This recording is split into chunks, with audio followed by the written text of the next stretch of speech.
Bonjour, je m'appelle Agnès et je suis prof de français. Bienvenue sur ma chaîne sur laquelle je partage mon expérience en tant que professeur de FLE, français langue étrangère, en ligne. J'enseigne en ligne uniquement en fait depuis des années. Et non, je ne pense pas que donner des cours en ligne c'est moins bien ou que c'est plus difficile ou moins efficace que les cours en présentiel. Au contraire, je pense qu'avec certains outils informatiques et certaines plateformes comme par exemple Miro, dont je veux vous parler aujourd'hui, ça peut être plus efficace, plus amusant et surtout plus pratique et aussi, oui, plus simple parce que Miro, ce n'est pas du tout compliqué et je vais vous expliquer aujourd'hui en 5 pas, 5 étapes, comment nous, les professeurs de langue en ligne, pouvons l'utiliser. Vos étudiants, oui, eux aussi vont adorer, je suis sûre, parce que les miens ont adoré. Et je pense aussi que ça m'a permis de fidéliser ma clientèle. Alors c'est parti!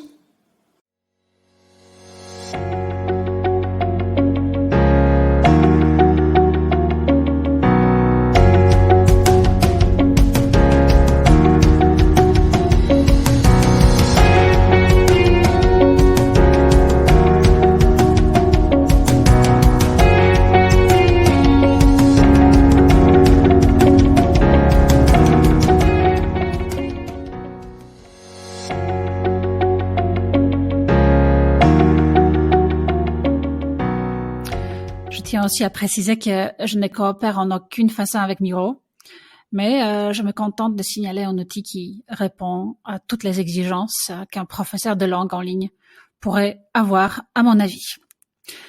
Alors, aujourd'hui, je vous explique en 5 étapes comment utiliser la version gratuite de Miro pour vos cours de langue à distance.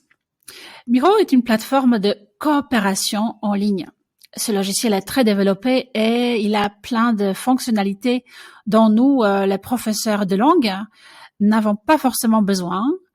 Je sais que la plupart d'entre vous utilisent probablement Zoom, Teams ou peut-être Skype.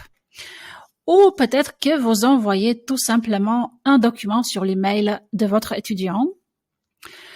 Or, l'avantage avec Miro, c'est que votre étudiant voit tout ce que vous faites en temps réel. C'est un peu comme partager votre écran, sauf que l'étudiant, lui aussi, peut prendre des notes, pointer sur un endroit. C'est comme un tableau interactif placé entre vous et votre étudiant, et sur lequel on peut tout publier, on peut tout attacher ou épingler si vous voulez, des photos, des vidéos, aussi des liens actifs, c'est-à-dire des liens cliquables, et d'autres fichiers de toutes sortes. Vous pouvez aussi écrire là-dessus, sur vos documents, sur les dessins, dessiner. On peut mettre des petits mots, on peut mettre des commentaires et beaucoup plus. Voilà comment j'utilise la version gratuite de Miro pendant mes cours de FLE, français langue étrangère, à distance.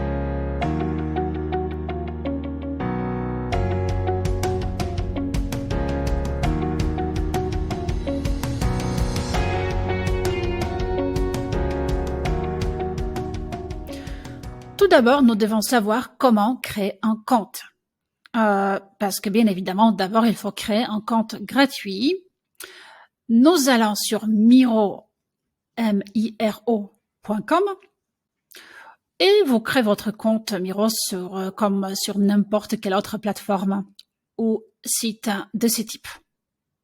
Voilà, pour cette vidéo, j'ai créé un compte gratuit. La version payante me coûte, je pense, $12 par mois. Mais je vais parler de cette version dans une autre vidéo. C'est pas très cher à mon avis, surtout qu'avec la version payante de Miro, vous pouvez aussi, entre autres, faire des appels vidéo illimités et de très bonne qualité.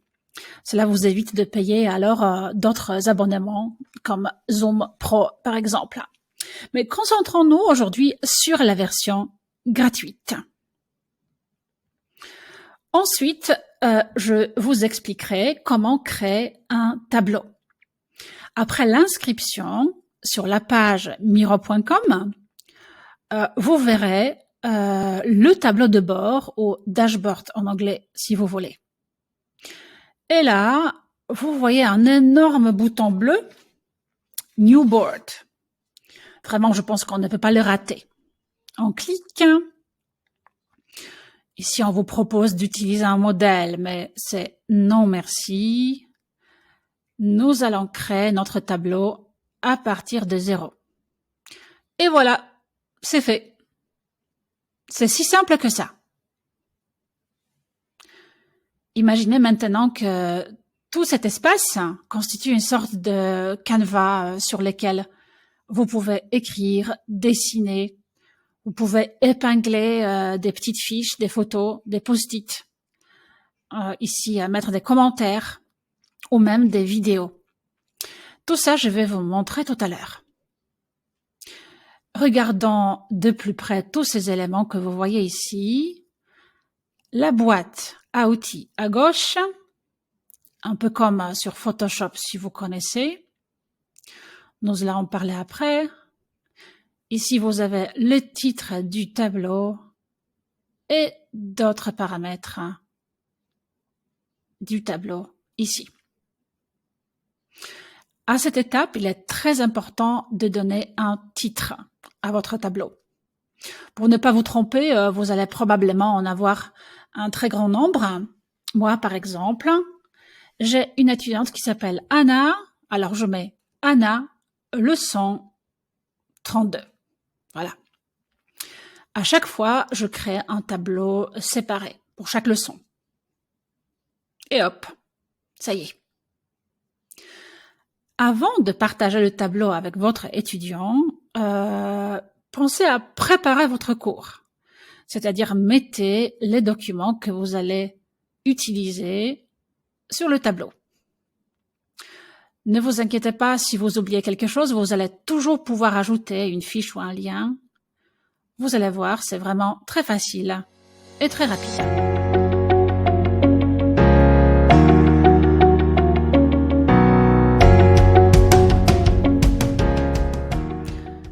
Maintenant, regardons comment télécharger les documents.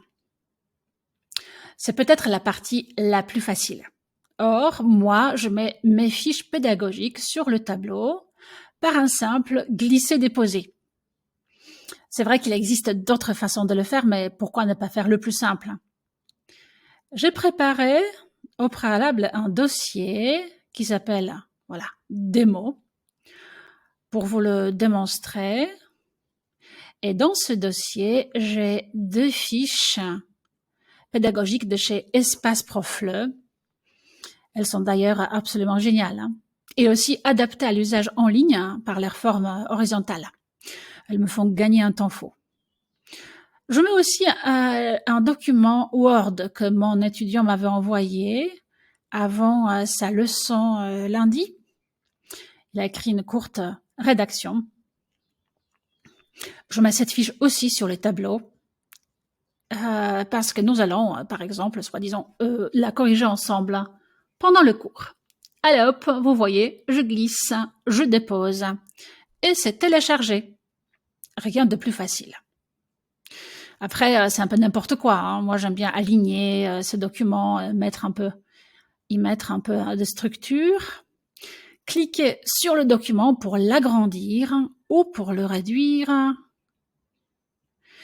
Et en plus, Miro va savoir si vous utilisez le pad de votre ordi portable ou bien la souris. Et il va s'adapter. Et maintenant, très important, pensez à verrouiller ces documents. Il est très facile, trop facile de les déplacer par inadvertance. Et c'est assez énervant. Faites-moi confiance, vous voulez les verrouiller sur place. Comment le faire?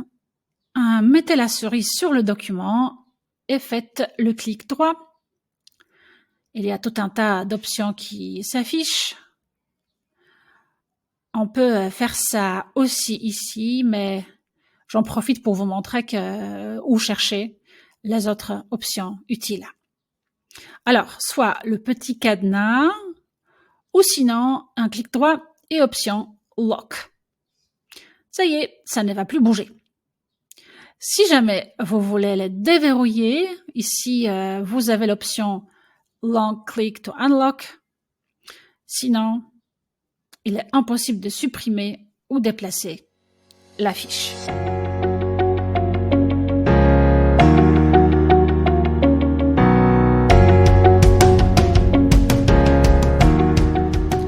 Votre leçon est prête et maintenant vous voulez sûrement savoir comment partager le tableau avec votre étudiant. Maintenant, bien évidemment, nous voulons que l'étudiant puisse voir tout ce que vous avez mis sur le tableau. Encore, c'est très simple. Cliquez encore une fois sur le titre du tableau. Ici, c'est Anna, leçon 32. Et vous allez voir un peu plus bas le bouton Share, partager. On clique et vous mettez ici l'adresse email de votre étudiant ou étudiante. Elle recevra une invitation par email. Je vais mettre mon autre adresse email pour vous le montrer. Voilà, maintenant moi, je suis votre étudiante. Je clique sur Accept Invitation. Et désormais, je vois exactement ce que vous voyez sur le tableau. Si votre élève possède un compte gratuit sur Miro, et je le recommande, il pourra toujours avoir accès à tous vos tableaux, à tous vos cours. Il pourra les réviser, consulter à n'importe quel moment, sur son téléphone ou sur son ordi de travail. Rien n'est jamais perdu. Toutes vos notes et documents sont sauvegardés automatiquement sur le tableau. Pensez seulement à les verrouiller avant de quitter pour que l'étudiant ne déplace pas ou ne supprime pas la fiche ou une partie de texte par inadvertance.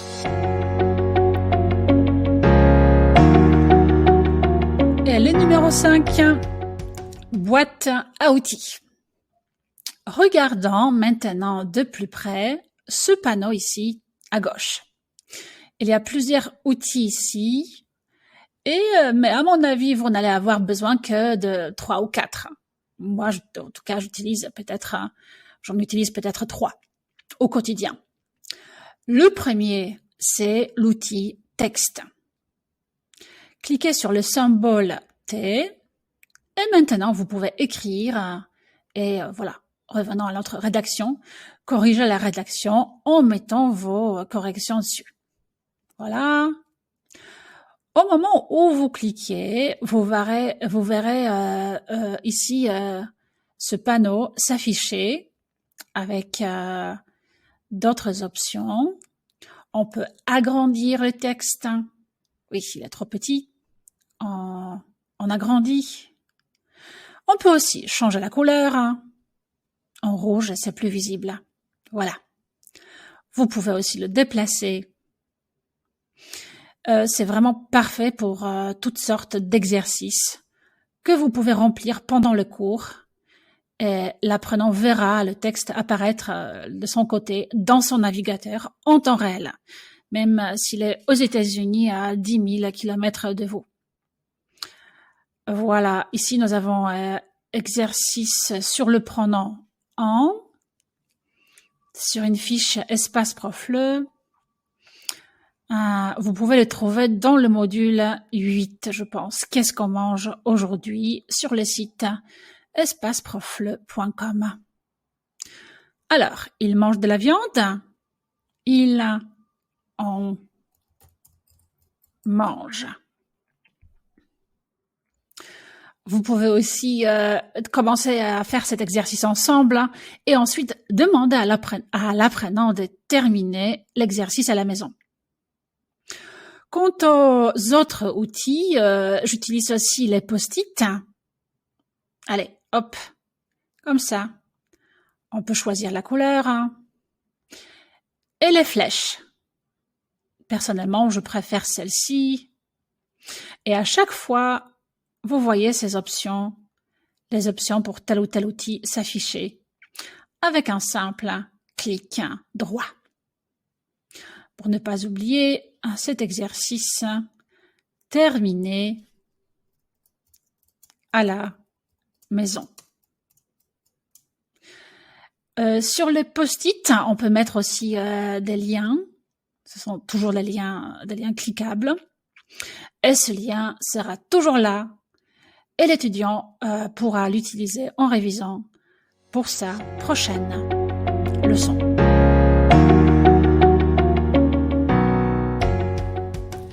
Voilà, c'est tout. J'espère que ça vous a plu et j'espère aussi que tout est clair. Mais si jamais vous avez d'autres questions, n'hésitez pas à me les poser dans les commentaires. Et moi, de mon côté, je vous invite à voir mes autres vidéos et je vais aussi bientôt préparer une vidéo sur les autres fonctionnalités de Miro, un peu peut-être plus avancées, qui peuvent être aussi très pratiques pendant vos cours de langue en ligne, à distance, et aussi sur la version payante de Miro. Alors, merci beaucoup pour votre attention et à très bientôt sur ma chaîne.